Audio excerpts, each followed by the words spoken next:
Okay, we are live, and we are here with Marcus Hirt. And as an intro to Marcus Hirt is like, what do you say? I don't think a bio really does any justice here. This man here, this person has had such an incredible influence in our industry. He's been involved in this man here, this person has had such, sorry, my bad. Too much monitoring things going on here. And just, you know, the different levels of the technology he's been involved with and has had influence in is just, it's mind-boggling, and it's just a privilege to be able to have him here and be able to hear him speak about something that's really, it's him, JDK Mission Control and Java Flight Recorder. And with that, Marcus, I'll turn it over to you. Wow. So thanks, Kirk. I might have to marry you now. That's probably one of the nicest things anybody's ever said to me. So okay. Where do I go from here? You will be so disappointed in this presentation. Anyway, so this presentation is going to be about JDK Mission Control, and I'm here just because you know, I've been very interested in this technology for quite some time. I'm working with profiling and diagnostics at Datadog today, and I'm also the lead for OpenJDK Mission Control. So that's why I'm doing this presentation today. Okay, so this is the agenda that I thought I'd try to stick to. You know, we'll see where we go, but I thought I'd start with a quick intro to Mission Control, because not everybody might have seen Mission Control, and there might be some things that you didn't know, or, you know, so and since we do have 1 hour today, I thought I'd spend a little bit more time just showing things in Mission Control. And then I'll talk about JDK Mission Control and demo JDK Mission Control 8 and some new functionality that we have in JDK Mission Control 8.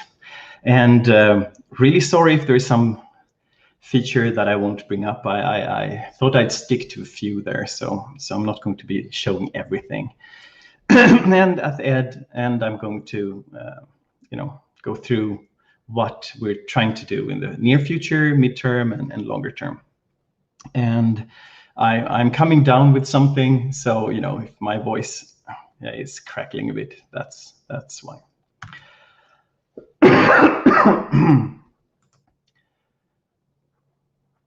Okay. So JDK Mission Control is a Java tool suite that is focusing on production profiling and diagnostics. So I think most people are probably using JDK Mission Control as an application, which you can use to open up flight recordings and diagnose them and analyze them. So that's probably one of the most common use cases. But it also contains a bunch of other tools. For example, there is a heap waste analysis tool called Overflow that I'm going to be demoing a little bit later that can help you reduce your heap usage for your applications.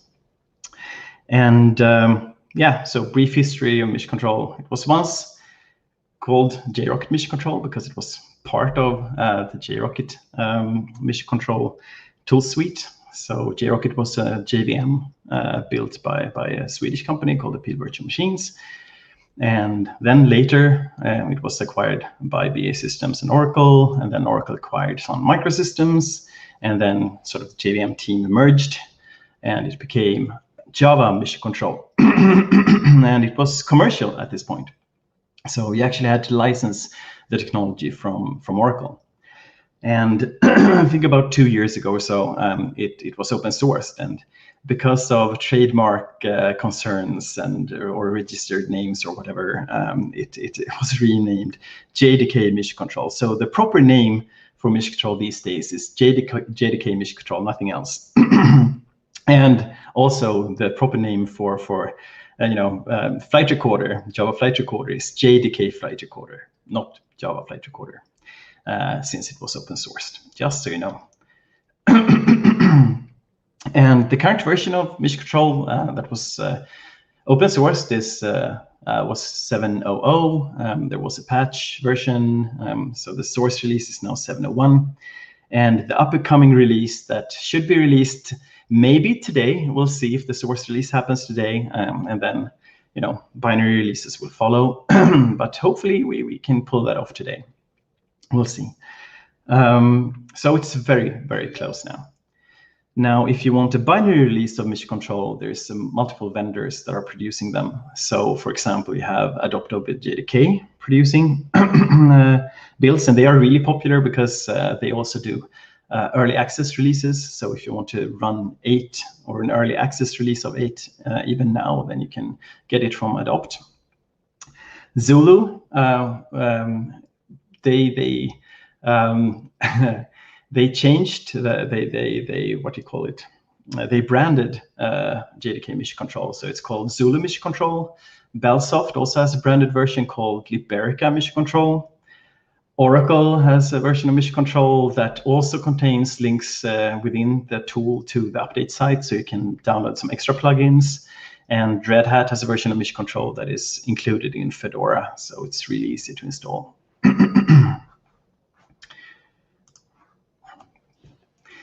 So JMC is a lot of different things to different people. So for some people, it's probably most people, it's an application that you can use for visualizing flight recordings and controlling the flight recorder, and doing some other things with flight recorder that I will talk about later. For some people, it's an application framework. So if you need to do something with the running JVM, especially locally running JVMs, it's easy to build something that can be applied or done to that JVM from within this application framework. So if you need to add an application to do something with JVMs, it's a good place to do that. And for a growing number of people, including JetBrains and Red Hat and Datadog and others, it's also a library. So there are bundles called the core libraries for mission control that deals with parsing flight recordings and doing analysis of them. And I'll talk a little bit more about those libraries in a bit. But one of the key things here is that they also support parsing recordings, including Oracle JDK 7 Plus recordings, so really old recordings. And they will sort of transparently transform them into something that looks like modern recordings. So it's very easy if you need to do heuristics or analysis rules around recordings. Okay, so we'll start with the JMX Console for completeness.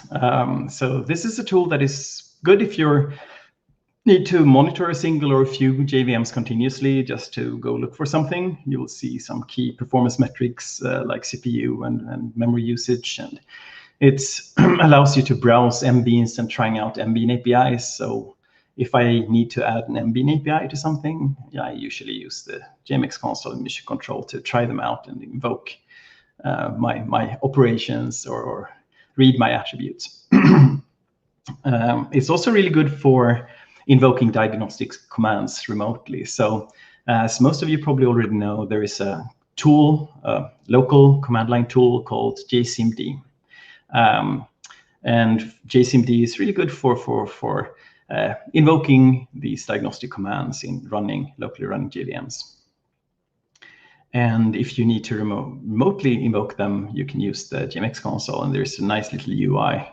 It's actually a pretty nice UI just for invoking things on locally running JVMs as well. I mean, same thing. It's useful. So I thought I'd take a few moments just to demo this one. And I'm going to be using Zulu Mission Control. So here is the Zulu Mission Control 7, I think. I'm going to hook up to my locally running JVM here. And this is what you would typically see. And you can enable more metrics here, but you get CPU load and heap memory.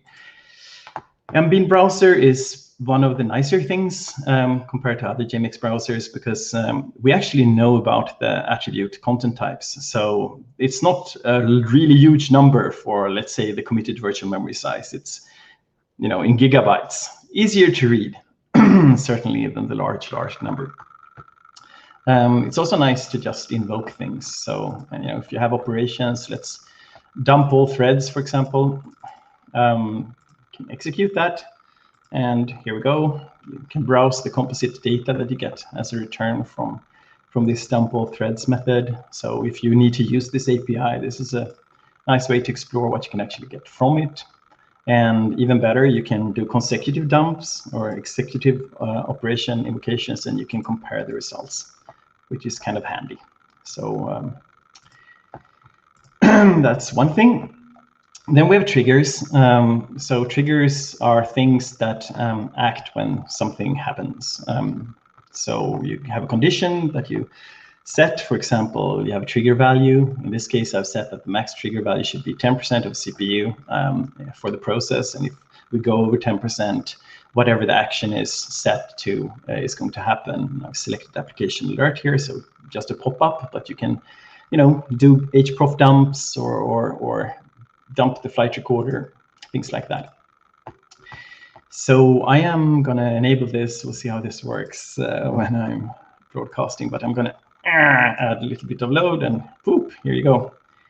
So we triggered, and we can go see what happened during the trigger. So what we actually achieved, reached, so 15, 16% there. Anyways, so that's triggers. And keep that in mind, because we will talk about this when we talk about long-term things to do from each control later.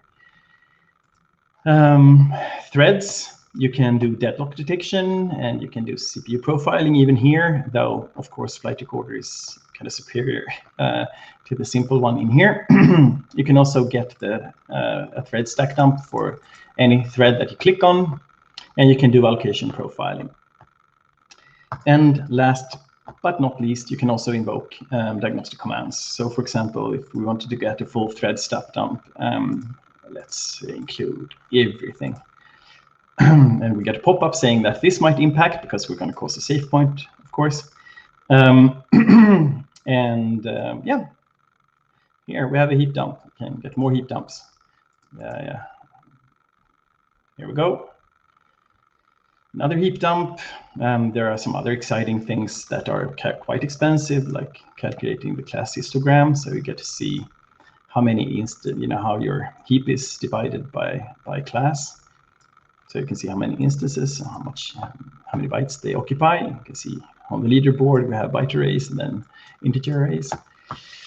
Yeah, okay, so that's a brief, very quick overview of things you can do with the JMX console. And if somebody wants to do a pull request for a nicer looking dial, contact me. We haven't touched that part of the code for a very long time. Okay, so the next one is Overflow, which is the heap waste analysis tool I was talking about. It's now included by default, so you don't need to have an update site configured and download it as a sort of an extra plugin into JDK Mission Control. It's always going to be there. In JMC 8, it was ported to SWT, but I'm going to be talking about this later for 8, so we'll put that on hold for a little bit. Next feature is the flight recorder related stuff. So things you can do from here is, of course, controlling flight recordings, the flight recorder, and then in locally running JVMs or remote if you have configured them. You can start flight recordings and see what flight recordings are running and change them while they are running. You can create new templates to define what is actually recorded. So JFC files. There you can specify thresholds and how things are recorded as well.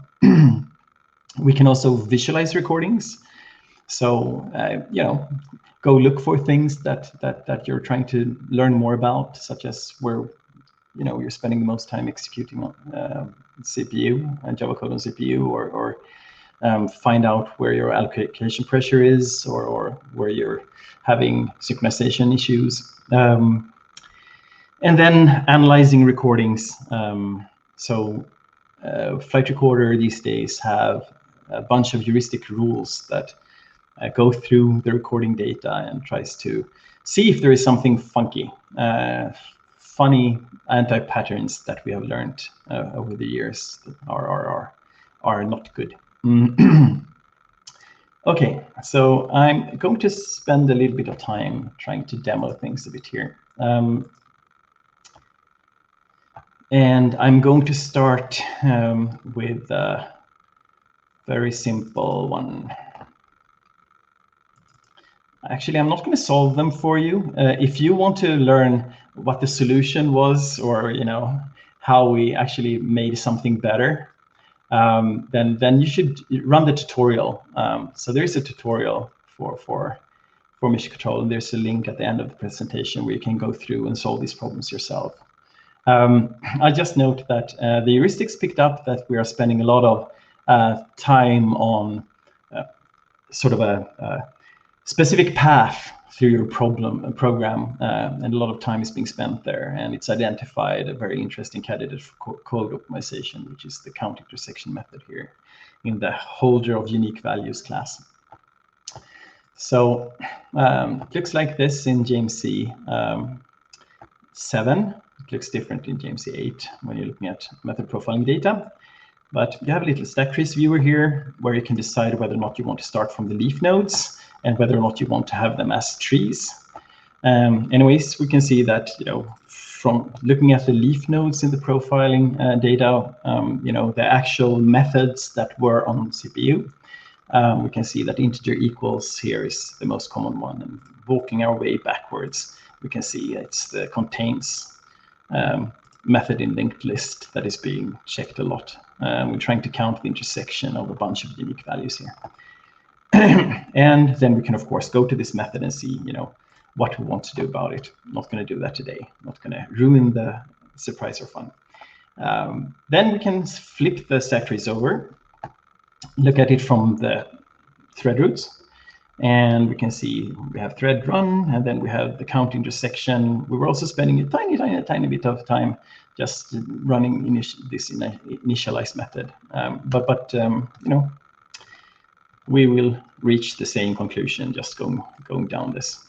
And here you can see, the relative amount that went down that path. So that's JMC 7 and method profiling. So yeah, you might want to look at this method. Okay, so I'm going to open another pre-recorded file, and we'll take a little bit of a look at latencies, thread latencies. Sorry. So here we can see immediately that we seem to be having some trouble waiting on entering Java monitors, so Java blocking. And it seems to be the logger class that everybody's waiting on. And since there's no package name, we can conclude that this is a silly example, but it's taken from real life. So even if it's silly, these things happen, as happens out there. So yeah, blocking.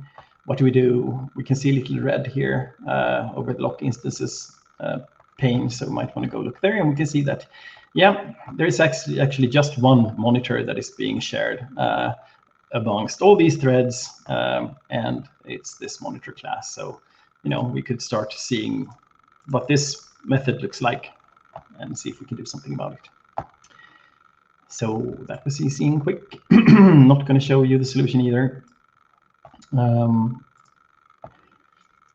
More ads for the tutorial, but I thought I'd also, well, since we do have a little bit of time, I'll continue and show you some GC stuff.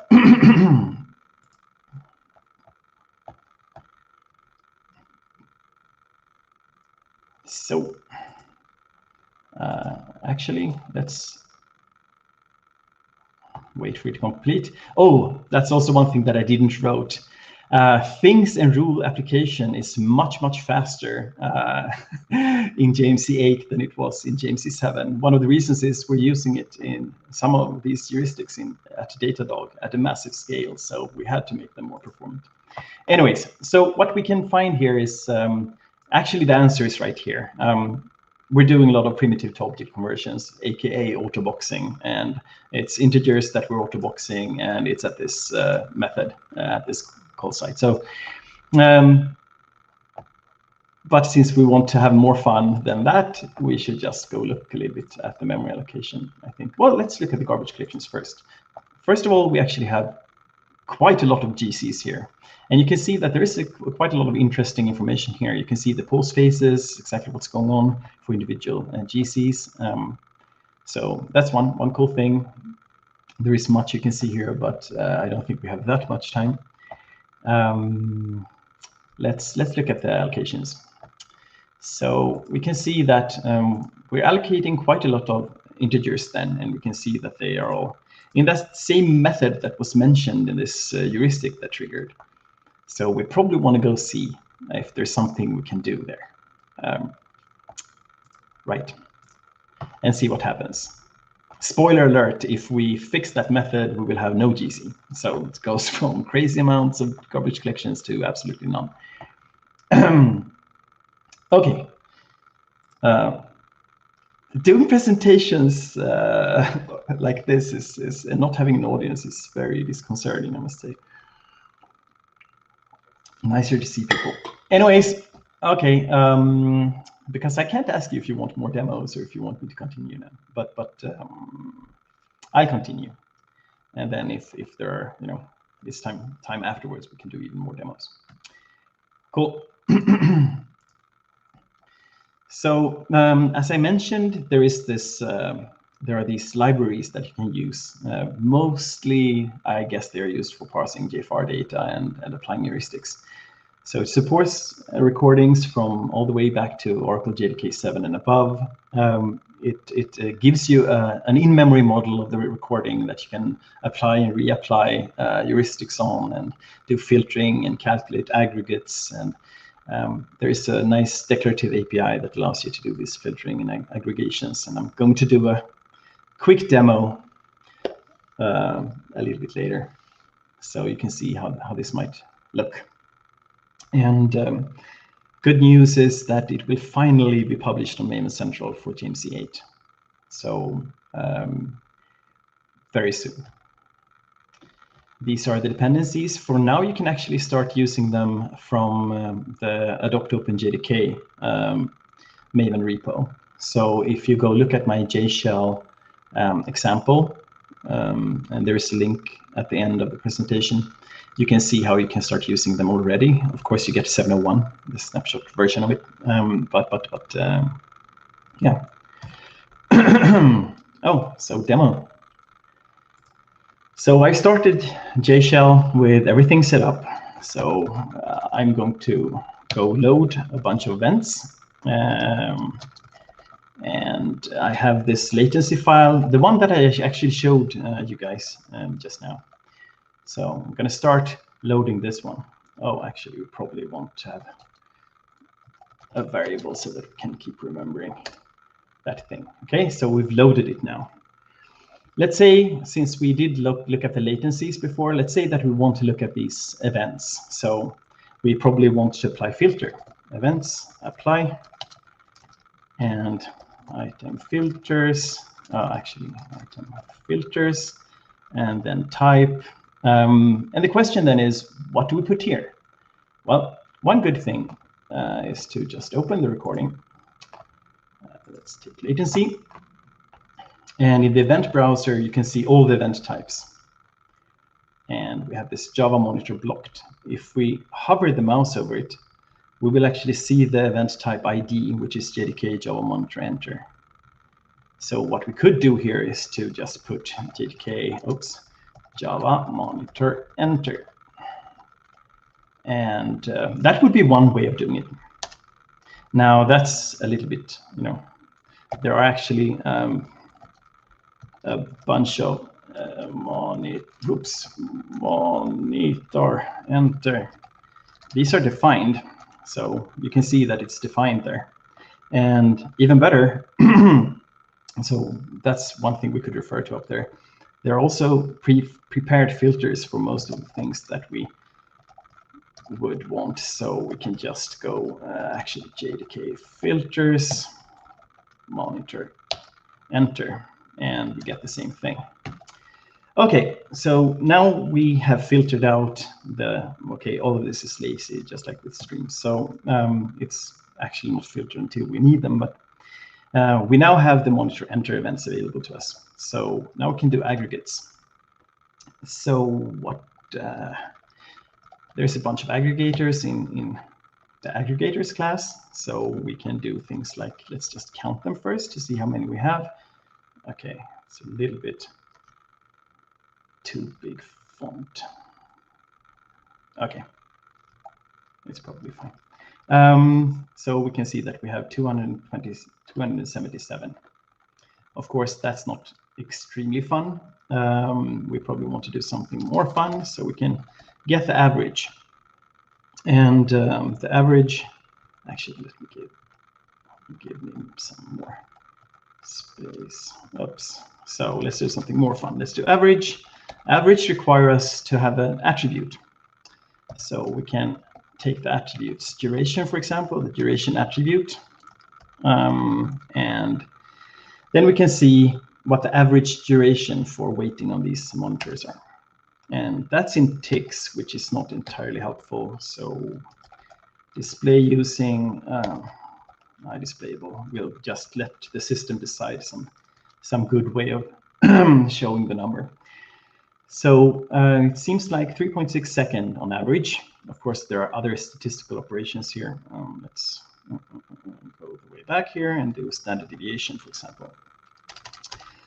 Standard deviation. So the standard deviation is pretty high, 2.1 seconds. What else might you want to do? Yeah, let's do some analysis from the command line. Let's take some distinct things out of here. So we probably want the JDK attributes then for this Java monitor. So monitor, let's see what we have. We have class. So we can see which monitor class we were waiting on. We have the logger class. We saw that before, so that's fine. We kind of knew that. We can also check the address to see if there was plenty of monitors that we waited on. There's still just one, so it's shared amongst all of them. We can do monitor previous owner. So this would give us all the threads that held the monitor when somebody else was going in. So basically all the threads involved in this. And there they are. And you can, yeah, as you can see, it takes very little code to do quite a bit of work on these flight recordings with this API. So pretty powerful and easy to use. So I'll, yeah, consider that the demo.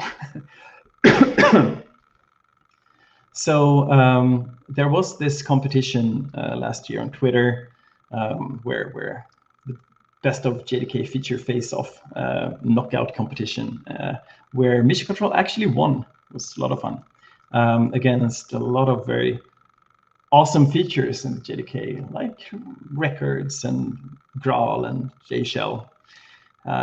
So that was fun. Okay. So JMC Agent. This has changed slightly, so it's a bit more. This doesn't tell the entire story because some of these features these enhancements are quite large. But we did 206 things for JMC 8. For Flight Recorder, we improved the flame graph. So you can now see what types were involved, and you can also see information. So there are pop-up views that gives you a little bit of information about the individual frames. We added a flame graph, a graph view. So you can now see a graph view representation of anything you pick and select in the UI. We also have some updates to the rules API. So we call it Rules 2.0. It's much safer to use, and you can also reuse intermediate results from other rules, which is very useful to keep the computational work down. We also did some API updates to JDK 8, though since There is a last pull request from me out there. I won't say anything about what got in there because we'll see after we've decided if we take the last pull request there. And there's a new core module which is quite useful that actually, the IntelliJ people seems to have started using it even before we have pushed it and committed it, which is a Java-only writer for JFR. So you can, from Java, write into your own Java buffers events, which is very useful for testing. We're using it at Datadog as well for testing. Okay, so I'll do some demos from JMC 8. I think I need to. Oh, I was talking a little bit too much, I think, to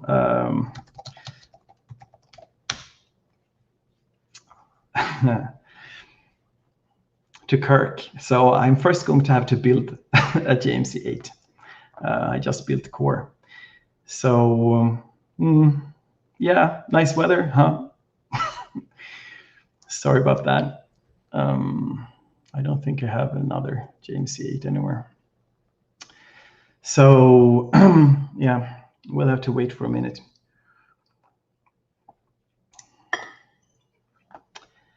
Meanwhile, I can talk a little bit more about JMC specifics. So if you want to contribute to JMC 8, so I'm going to start on a few later slides. That's actually quite easy these days. It's all on GitHub. So if you haven't heard about Project Scala yet, Project Scala is tooling for OpenJDK that allows OpenJDK to use, for example, GitHub as a platform with platform-neutral tooling. And the extension tooling to Git is actually quite wonderful, and I really miss it when I don't have it. So, if you guys are interested in that kind of thing, you might want to check out Scala. Very useful. And you might also try to contribute to one of the OpenJDK projects. It hasn't been this easy ever before. So basically, you just fork and do a pull request like with any other project. Of course, before doing that, it might be a good idea to actually talk to the maintainers just to see if it's like something that somebody else is working on or if it might be a better way to do things. So joining, for example, the JMC Slack channel is a good idea. Or the JMC mailing list is also a good idea. Okay, so yeah, sorry about that. Starting JMC.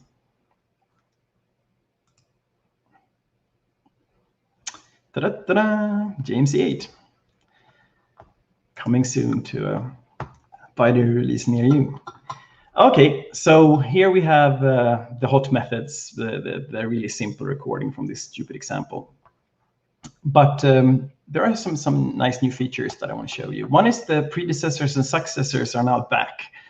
They disappeared for a little while.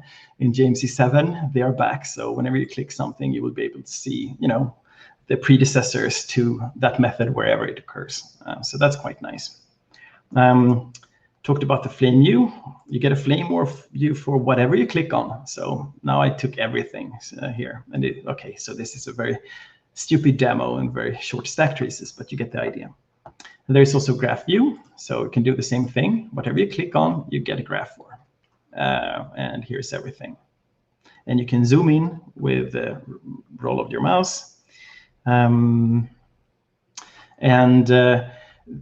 We're not doing any interesting pruning in the graph just yet. So, we currently have just maximizing the number of nodes that we show. And if you do take too many nodes, you're going to find the UI very unresponsive. But that's in 8.1. Okay, cool. I think that's all I wanted to show because the rules extensions and the API improvements is not something that I can show graphically here. So I'm going to skip that. Cool. Okay. for JMC 8, we also have the first release of the JMC 8 agent. So the JMC agent is a BCI agent for declaratively adding JFR events to your code, to other people's code, anywhere. There's a JMX API that allows you to controlling the instrumentation and redefine things on the fly. It's an XML format that you use to describing what you want to instrument and configure the agent. And you can do things like capture parameter values or capture fields. There is support for converting types to types that are supported by the JDK flight recorder. So flight recorder has support for a limited set of types. And in this example here, you can see that we're transforming this Gurkha class to well, we don't have a transformer set, so or converter set. So it will only work if we have to string allowed, and that is also something you can enable in the agent. So if you in the agent enable the possibility or ability to convert unknown types using to string to a string in the flight recorder, that will happen transparently. But if you want to use the converters, you would do it like this. You would just add a static method that allows you to go from the type that you want to go from and to something that is supported, in this case a double. But of course, there you can use any type supported by flight recorder, including threads and classes. So not going to demo that. There is a demo included actually. So if you go look at the source code on GitHub, you will be you'll see that there's a few examples included, and you can look at the XML files in there to see what the capabilities are. You can also use the new build script that is available in JMC 8 to just launch the examples and hook up mission control to them and see the events there.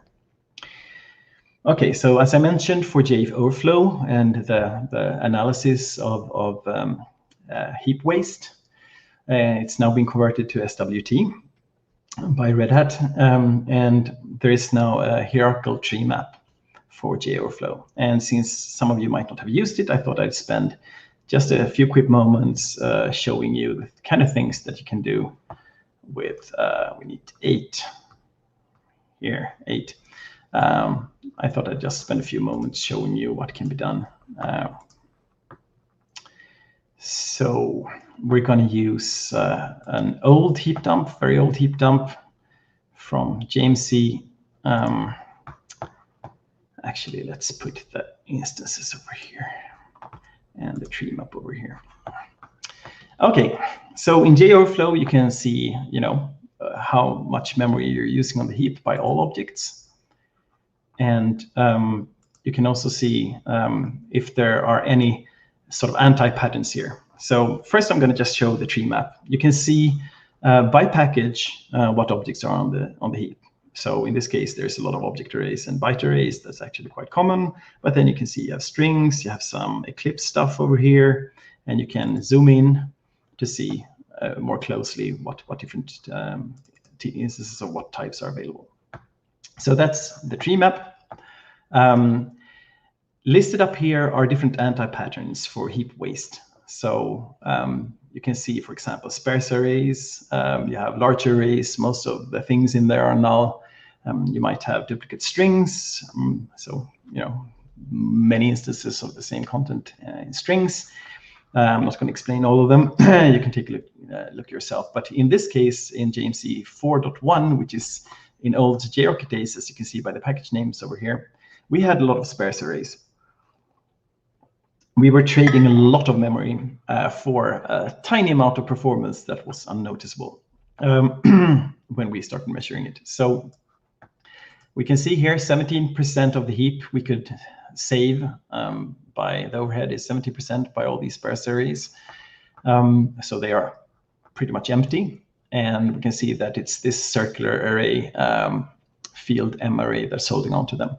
If we click here, we can see the reference chains. So we can see that it has something to do to the RGM. So the JMX Console subscription engine is using this circular array as a cache. And yeah, then we can go see, what's going on there. We can also go look inside of these objects. So we can see, we can see here that, it's actually JMX values. In this case, the source was a CPU load. So from the Oracle JRocket Management MBean, from the runtime MBean, the CPU load. Okay, so that's very quickly JOverflow. There's another example, but I think I'm going to skip that in the interest of spending more time elsewhere, which is the future. Okay, so short term for JMC 8, we would like to add support for the new allocation event. So as you might know, Datadog is using JFR for its continuous profiler. We knew this could potentially be a problem, and it was indeed a problem. So we started, we wanted to have allocation profiling enabled. And the allocation profiling event in JFR is the sampling point is when you either retire new T-labs or when you allocate directly on heap, because, well, outside of T-labs. So these events can happen quite often. So we noticed two problems. One was that there was a problem with the hash code function in JFR, leading it to basically degrade into linked list. So of course that wasn't great for performance when we were getting a lot of these events. But even then, even if we at a relatively low performance overhead could record all this data, it's too much data to collect and handle in a reasonable way. So we wanted to have some new way of capturing allocation events. So we took some inspiration from PID controllers. So your speed controller on your car is very likely using a PID controller algorithm to keep the speed despite differing loads. And we're using the same kind of idea to go for data rate or data production rate rather than just sample at a specific point in the code. And that allows us to get allocation events at a very low overhead, even in the cases where we started noticing problems. So one of those places where, 96 core bare metal machine that is allocating like nuts will cause problems for the allocation profiling events today. This was included in JDK 16. So it will be in JDK 16, which is great because 17 is the next upcoming LTS release, so quite useful. And of course, in JMC, we want to support these new allocation events. So that's one thing that we want to do for short term for the next update. We also want to do intelligent graph pruning for the graph visualizer. There are a lot of nice papers on graph pruning in noisy networks, and we're going to try a few of them, see what sticks and what's the most useful idea there, implement them, and then be able to use the graph even if you have a whole lot of data and a whole lot of nodes in the fully connected, full graph. Then we want to support the graph view on Windows. There is a bug in the new SWT Chrome component for embedding things in the browser component. So that's something we also want to fix and make sure that we can then use the graph view on Windows. The Flame graph seems to be working on Windows though, so at least you can use that. Then we would like to have an attribute selector for the Flame graph and graph views, because if you think of it, we're right now going on count, which is perfect for things like the CPU or the execution sample event. So there you just want to, each sample is sort of becoming normalized, and that's all you want to know. You want to see how many samples was going across a certain path.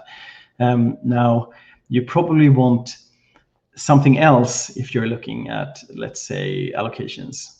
You probably want memory to be your weight in the flame graph. So it should be possible for you to select anything, anywhere that corresponds to some set of events in the UI, and then present the numerical attributes or the I-quantity attributes, and then be able to select amongst them, so that you can use different weights and try different weights in your visual representations of the aggregates of the stack traces.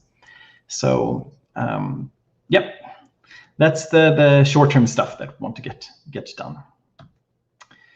Midterm, I spoke briefly about the JMC Agent. Now that it's out, it would be nice to integrate it into JMC more. And I know that Red Hat has done some work to get some integration there.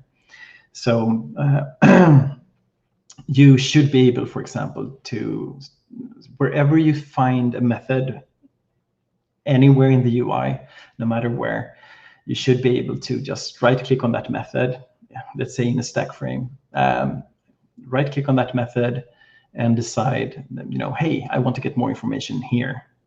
And then get a little wizard that shows you the parameters, and you can checkbox the ones that you want to record, the return value, maybe some fields, whatever you want to record, and then you could enable that, send that over to any locally found JVM or any JVM that you have in the JVM browser. That would be very nice. Right. Then, so another thing that we found at Datadog was that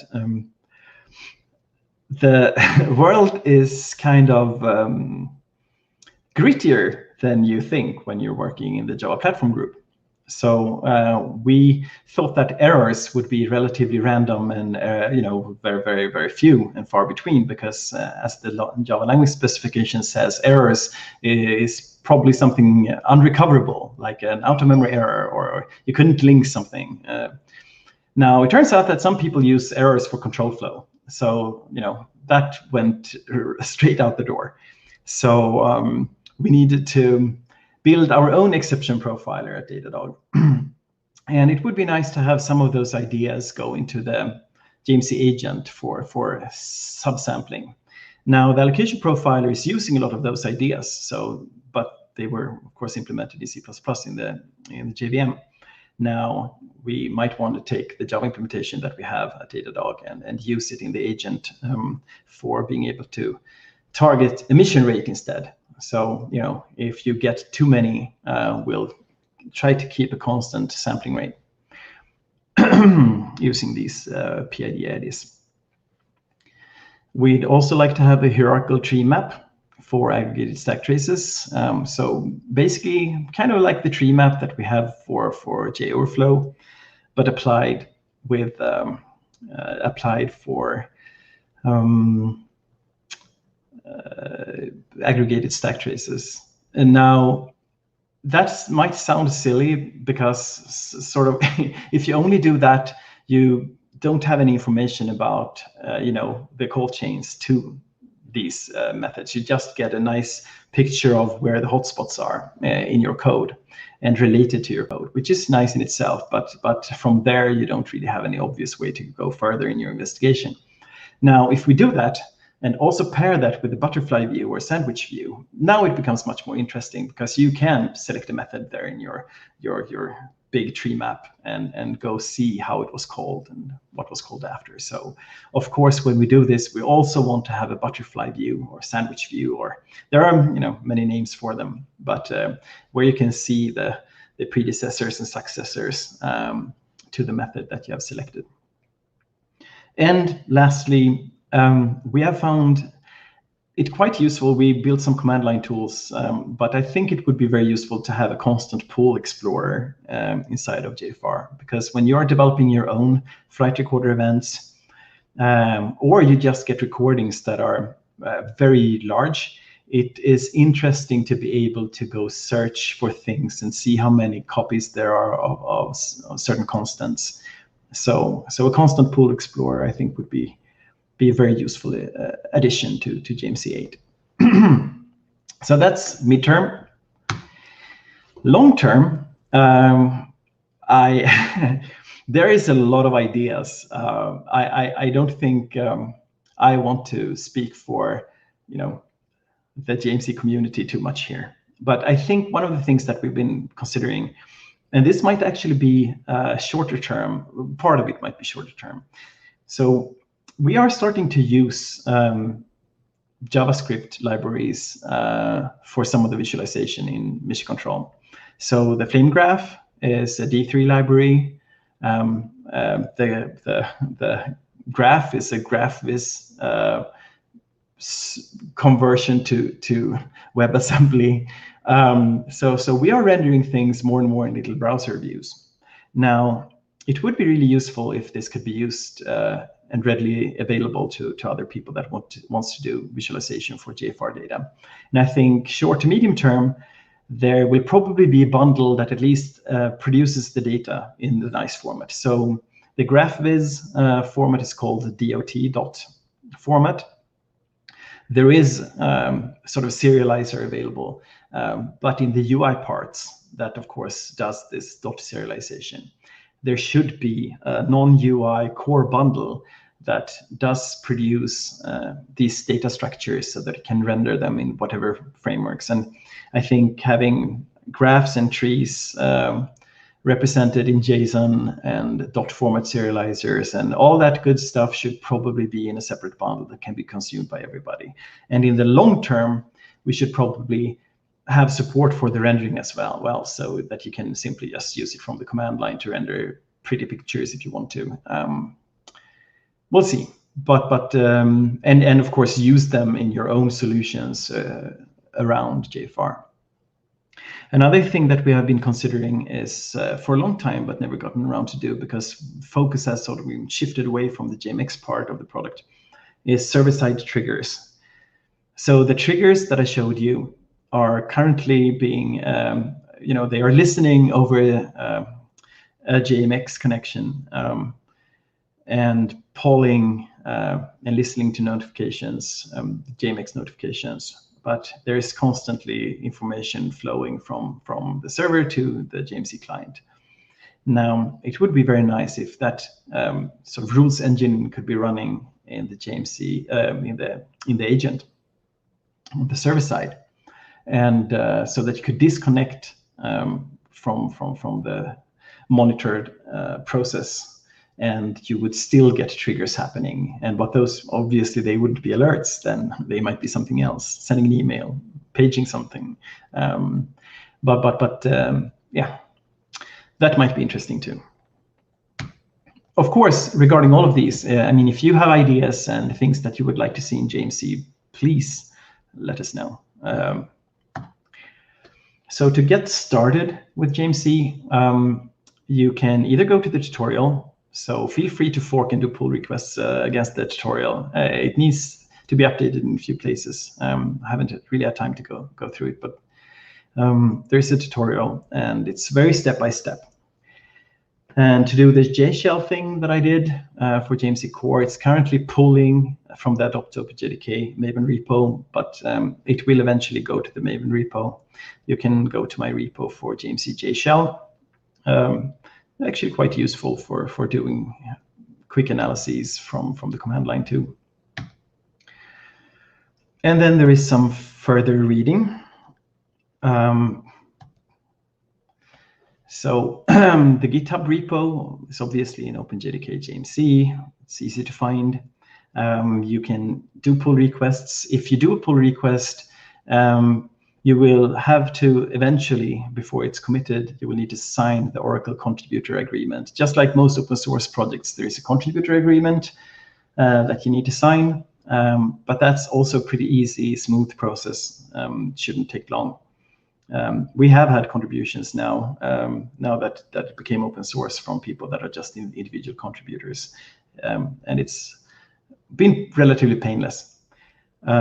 I have my blog where you will find blogs about JFR things and the JMC things. And I recently put up a blog on Fuji about continuous production profiling and diagnostics, where I talk more about these things and more about JFR. And I also have an upcoming FOSDEM talk where I'm going to be focusing on the JFR side of things, and the going out in the real world doing JFR at the massive scales and scaling things we've found. So contribute. It's on GitHub. It's easy. So looking forward to lots and lots of pull requests. If you're interested in the SCARA side, the tooling side of OpenJDK on GitHub, then go to the SCARA blog. I wrote a quick blog there just highlighting some of the key things to know about. Also good if you're just starting out contributing to JMC. There is a mailing list that you can subscribe to. And if you want to be on the JMC Dev Slack, you can just ping me for an invite, and I'll invite you there. And we have 4 minutes for questions. Right. Wow. Packed full of information, I'll say. Cool. Shall we get to questions? Any questions? Okay, so I'm going to go through in sort of semi-random order. I'll start with this one here. How should we use JMC? Should it be integrated in test environments or with ahead-of-time profiling, or should it just be used upon need when the system goes down, unfortunately? All of the above. So it depends. I mean, again, at Datadog, and I didn't show any demos, etc. I wanted to keep this vendor neutral. But at Datadog, we are continuously monitoring and profiling at a very low overhead. I mean, that's the beauty of JFR. You can do this if you are careful, the overhead is really low and you get a lot of information. So our data production rate is about maybe 2 to 4 megs per minute, which is quite acceptable. And for that, we get about 100,000 events per minute with stack traces, many of them. So you can do quite a lot and even start breaking down things that aren't that long lasting by profiling data and outliers. So one way to use JFR is to use it continuously and just get data, build metrics, blah, blah, blah. That's really cool. And at some point, I should probably do a talk about how cool things you can build around all of this. But another way to use JFR is to configure it to dump on exit. If something really bad happens, you can do emergency dumps for JFR if you think that is enough for you. And you can also log in and use JCommand to dump it. So you have a continuous recording all the time. And just when something goes, is horribly wrong, you go there by JCMD and you dump it and you go look at the data. So there are so many different ways you can use it. JMC is really good for doing detailed analysis of all the data that is available. It has a bit of a learning curve. It's very flexible, so you can do all kinds of crazy things. Like, I just want to have the events that happened when these other events happened and in the same thread during the same time. Give me the intersection. You can do a lot of interesting things. I didn't show that during this demo. Maybe I should have a JMC Advanced at some point. But if you go to any table and right-click, you will see that you can do show search things, and you can also build your own filters. And if you go to the event browser and right-click on types, you can actually add your own new pages that you can configure with filters. And these filters can be arbitrarily complex. So you build your own Boolean filter trees. It's very powerful, but so when you're really searching for something specific, it's quite useful, but you need to play around a bit with the tool, I think, to get into all that. Okay. Next question. Can you run JMC on a JVM running inside a container. Run JMC in a container. Well, that depends, I guess, what is exposed in that container if you have a UI somehow. Probably possible, but I'm not sure why you would want to. I mean, you have JFR, which is the actual recording part, which records the data that you're probably the most interested in. That thing you can run wherever you want to, wherever there is an OpenJDK JVM. Now, the visualization part, actually looking at the data, that part of JMC, you probably want to run somewhere else, just get the data over. You can SSH in and just, SFTP it over or whatever, if you just do one-offs. There are other ways to do it. Well, nah, never mind. The core libraries are not using a UI, right? So the core parts you can use wherever. So if you just want to go like SSH in, you have the core libraries there, you start a JShell and do the things that I did from the command line. That's of course possible wherever. Yeah. Okay. It looks like Alan Bateman, I don't know if you know him or not. Hey, Alan. Is around here. Has a long or a number of comments about Project Loom and JFR. Yeah. Oh no. Across events and yes, so many things. Yeah. That, I don't know. Should I read it all to you, or no? Let's. Okay. I think Alan and I should be talking anyways. Yeah. So Project Loom is interesting because, well, for lots of reasons, but for JFR. Certainly, because if you have about 1 million or more, fibers running, and you want to be able to identify them everywhere, the constant pool will blow up a bit. Yes, so yeah, that's something that worries me a lot. Then again, if you're just using stack traces and you're just on the native threads, then you might be missing out on information that you would really like. So we'll see. I haven't looked into Project Loom for a very, very, very long time. So it's hard to say how it fits. But I think we're going to run into the same problems. I mean, for Go and Go routines, it's kind of a similar problem.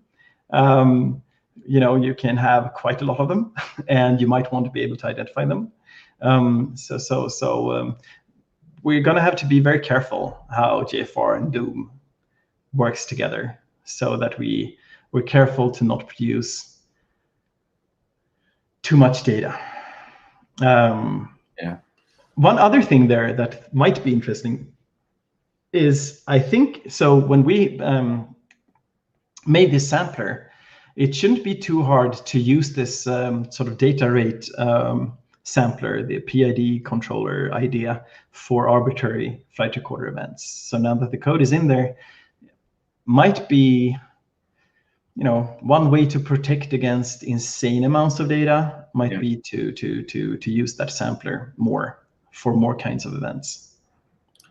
Yeah, yeah, I would say that Project Loom has really matured very nicely now. I know that Heinz has some has a number of interesting benchmarks now. He's actually blown away my million socket benchmark that I'd written.